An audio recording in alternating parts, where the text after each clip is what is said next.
Hello guys. आज हम series और parallel combination of resistances study करेंगे। ठीक है। फर्स्ट हम ले रहे हैं रेजिस्टेंस इन सीरीज। तो रेजिस्टेंस सीरीज, जब रेजिस्टेंस सीरीज में कनेक्ट होते हैं तो क्या होता है कि एक रेजिस्टेंस का जो एंड पॉइंट है वो दूसरे रेजिस्टेंस के स्टार्ट पॉइंट से कनेक्ट होता है। दूसरे रेजिस्टेंस का जो एंड पॉइंट है वो तीसरे रेजिस्टेंस के स्टार्ट पॉइंट से कनेक्ट होगा। तीसरे रेजिस्टेंस का जो एंड पॉइंट है वो चौथे रेजिस्टेंस के स्टार्ट पॉइंट से कनेक्ट होगा। ऐसे सीरीज में रेजिस्टेंस कनेक्ट होते जाते हैं। तो दो या दो से अधिक रेजिस्टेंस सीरीज में कब कहे जाते हैं? जब उनमें बहने वाली जो करंट है वो सेम होती है। तो two or more resistances are said to be in series if same amount of current flows through all the resistance. All resistance से सेम अमाउंट करंट फ्लो होगा तो वो रेजिस्टेंस सीरीज में कहलाएंगे। ठीक है। अब देखो ओम्स लॉ क्या कहता है, V is equal to I R. अब आर की वैल्यू डिफरेंट डिफरेंट है, करंट सब में सेम है, तो वोल्टेज की वैल्यू डिफरेंट डिफरेंट आएगी, तो वोल्टेज अक्रॉस इस रेजिस्टेंस विल बी डिफरेंट। ठीक है। अब देखिए तीन रेजिस्टेंस हमने कनेक्ट किए R1 R2 R3। ठीक है। इनके अक्रॉस वोल्टेज ड्रॉप है V1 V2 V3। करंट के डायरेक्शन में रेजिस्टेंस वोल्टेज ड्रॉप होता है, इसलिए plus minus plus minus plus minus V1 V2 V3। और ये बैटरी EMF सोर्स है V। ठीक है। KVL लूप में लगाए, हमने ये देखा कि करंट की डायरेक्शन में वोल्टेज ड्रॉप को नेगेटिव लेंगे और वोल्टेज राइज को पॉजिटिव लेंगे। तो देखो यहाँ से करंट की डायरेक्शन ये है। अब यहाँ क्या हो रहा है, सोर्स में क्या हो रहा है, नेगेटिव से पॉजिटिव जा रहे हैं, मीन्स लो पोटेंशियल से हाई पोटेंशियल जा रहे हैं, वोल्टेज राइज हो रहा है, तो इसको हमने पॉजिटिव ले लिया। और ये तीनों क्या है, करंट की डायरेक्शन में रेजिस्टेंस में वोल्टेज ड्रॉप होता है। ये हमने पढ़ी चुके हैं पहले वीडियो में। नहीं समझ आ रहा है तो पहले वाला वीडियो देखिए। ठीक है। वोल्टेज ड्रॉप और वोल्टेज राइज वाला। तो यहाँ पर ये तीनों ड्रॉप है, तो तीनों का साइन क्या होगा, नेगेटिव होगा। तो V minus V1 minus V2 minus V3। अब हमने KVL में पढ़ा कि एल्जेब्रिक वोल्टेज जो एल्जेब्रिक सम जो है वोल्टेजेस का वो क्लोज लूप में जीरो होता है, तो इसको जीरो के इक्वल कर दिया। तो V इज इक्वल टू क्या है, V1 plus V2 plus V3। अब सपोज टोटल रेजिस्टेंस है RT का टोटल रेजिस्टेंस, तो टोटल वोल्टेज को क्या लिखेंगे, total current into total resistance. तो V क्या आ जाएगा, I इंटू R टोटल। अब V1 क्या है, वोल्टेज अक्रॉस R1, तो voltage across R1 Ohm's law से हिसाब से क्या आएगा, V1 is equal to current कौन सी फ्लो रही है तीनों में, I, तो V1 is equal to I R1, V2 is equal to I R2 और V3 is equal to I R3। तो I यहाँ कॉमन आ गया, तो I से I कैंसिल आउट हो गया।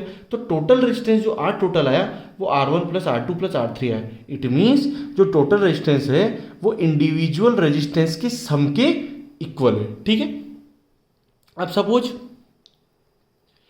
Suppose n number of resistances are in series. n number of resistance series में connect है, R1 R2 R3 से लेकर Rn। तो टोटल रेजिस्टेंस क्या होगा, जितने भी इंडिविजुअल रेजिस्टेंस है उनके सम के बराबर होगा। ठीक है। तो R टोटल क्या होगा, R1 plus R2 plus R3 plus Rn। अब इस पे क्वेश्चन लेते हैं। तीन रेजिस्टेंस है, 50 ओम 100 ओम 150 ओम। ठीक है। ये सीरीज में कनेक्ट है, तुमको टोटल रेजिस्टेंस फाइंड आउट करना है। तो सीरीज में हम जानते हैं कि टोटल रेजिस्टेंस क्या होता है, R total is equal to R1 plus R2 plus R3। तीनों जो इंडिविजुअल रेजिस्टेंस उनके सम के इक्वल होगा, तो तीनों की वैल्यू पुट कर दी हमने, 50 ओम 100 ओम 150 ओम। तो टोटल क्या हो गया, R टोटल क्या आ गया, 300 ओम। ठीक है। अब हम देखेंगे पैरेलल कॉम्बिनेशन ऑफ रेजिस्टेंसेज। अब हम देखेंगे रेजिस्टेंसेज पैरेलल। ठीक है। Two or more resistances are said to be connected in parallel when voltage is same across all the resistors. ठीक है। मतलब जितने भी रेजिस्टर्स हैं पैरेलल कॉम्बिनेशन में, उनमें जो वोल्टेज है वो सबके अक्रॉस सेम रहेगा। ठीक है।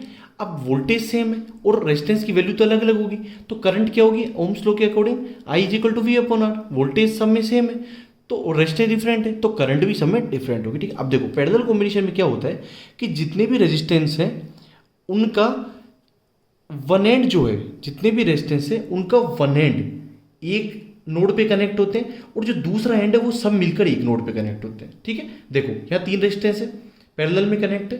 ठीक है। वोल्टेज सब पर सेम है, V कैपिटल V। ठीक है। सब पर सेम है। करंट जो आई वो तीन भागों में बट गई, I1 I2 I3।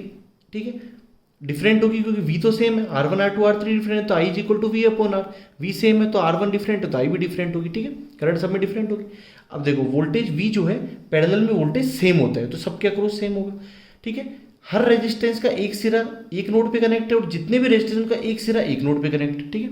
अब देखो KCL लगाया हमने ए पॉइंट पर, ए नोड पर, तो incoming current is equal to outgoing current. Incoming current क्या है, I, और आउटगोइंग करंट क्या है, I1 I2 और I3। तो KCL क्या कहता है, एक नोड पे अगर हम लगा रहे हैं तो incoming currents is equal to outgoing currents total. ठीक है। अब इनकमिंग करंट्स क्या है, ओनली I है, और आउटगोइंग करंट्स टोटल कितनी है, I1 plus I2 plus I3।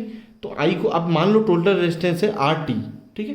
तो टोटल करंट को क्या लिखेंगे, total voltage divide by total resistance, तो आई को क्या लिखेंगे, वी अपॉन आर टोटल।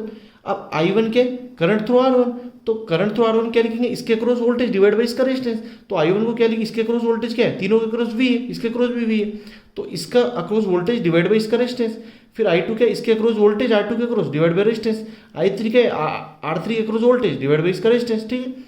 तो यहाँ से क्या है, वी से वी कैंसिल आउट हो गया, तो 1 upon R total is equal to 1 upon R one plus 1 upon R two plus 1 upon R three, ठीक है।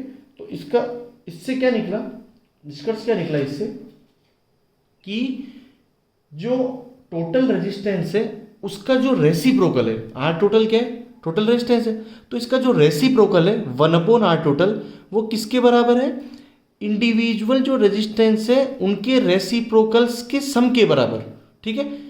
R1 का रेसिप्रोकल क्या हुआ, 1 अपॉन R1, R2 का रेसिप्रोकल क्या हुआ, 1 अपॉन R2, और R3 का रेसिप्रोकल क्या हुआ, 1 अपॉन R3। तो सबके रेसिप्रोकल के सम के बराबर क्या होगा, टोटल रेजिस्टेंस का रेसिप्रोकल, ठीक है। यहां पर हम लिख देंगे RT जो है वो क्या है, टोटल रेजिस्टेंस, ठीक है। ऐसे हम फाइंड आउट करेंगे पैरेलल कॉम्बिनेशन में टोटल रेजिस्टेंस, ठीक है। तो हमने क्या बोला, सपोज R1 R2 R3 से लेकर Rn number of resistances are connected in parallel, parallel में n रेजिस्टेंस कनेक्ट है, ठीक है। अब उसमें हम लोग टोटल रेजिस्टेंस निकालना है, तो R टोटल क्या आएगा, हमने क्या बोला कि sum of reciprocals of individual resistances, जितने भी रेजिस्टेंस उनके रेसिप्रोकल क्या हुए 1 अपॉन, ठीक है, उनके जो सम है वो क्या होगा, टोटल रेजिस्टेंस का रेसिप्रोकल के बराबर होगा। तो 1 upon R T is equal to 1 upon R one plus 1 upon R two plus 1 upon R three plus 1 upon R N. तो the sum of reciprocals of resistance of N individual resistor is the total reciprocal resistance of system, ठीक है। अब क्या है कि हम एक example लेंगे, ठीक है। क्या होगा कि मान लो बहुत सारे रेजिस्टेंस दे रखे हैं आपको पैरेलल में, तो आप क्या करोगे, इस फॉर्मूले का यूज करोगे और आर टोटल निकाल लोगे, ठीक है। हम एक एग्जांपल ले रहे हैं इस पर।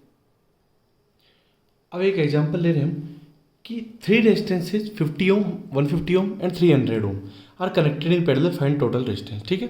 हमको क्या है कि 3 रेजिस्टेंस दे रखे हैं 50 ओम 150 ओम और 300 ओम के, हमको पैरेलल रेजिस्टेंस जो है उनका टोटल रेजिस्टेंस निकालना है, ठीक है। तो given R1 is equal to 50 ohm, R2 is equal to 150 ohm, R3 300 ohm, तो टोटल रेजिस्टेंस क्या है, R टोटल है। तो हम फॉर्मूला क्या लगाएंगे, 1 upon R total is equal to 1 upon R1 plus 1 upon R2 plus 1 upon R3, values रख दिए तो 1 upon 50 plus 1 upon 150 plus 1 upon 300, तो 1 अपॉन आर टोटल क्या होगा, 300 क्या होगा, एलसीएम क्या आ गया, 300 आ गया। तो इसको हम सोल्व करेंगे तो 6 2 1 तो इज इक्वल टू 9 अपॉन 300, तो R 1 upon R total 9 upon 300, तो आर टोटल क्या हो जाएगा 300 बटे 9, ठीक है, 100 अपॉन 3। तो टोटल रेजिस्टेंस जो आर टोटल आएगा वो 33.33 ओम आएगा ना, 33.33 ओम, ठीक है।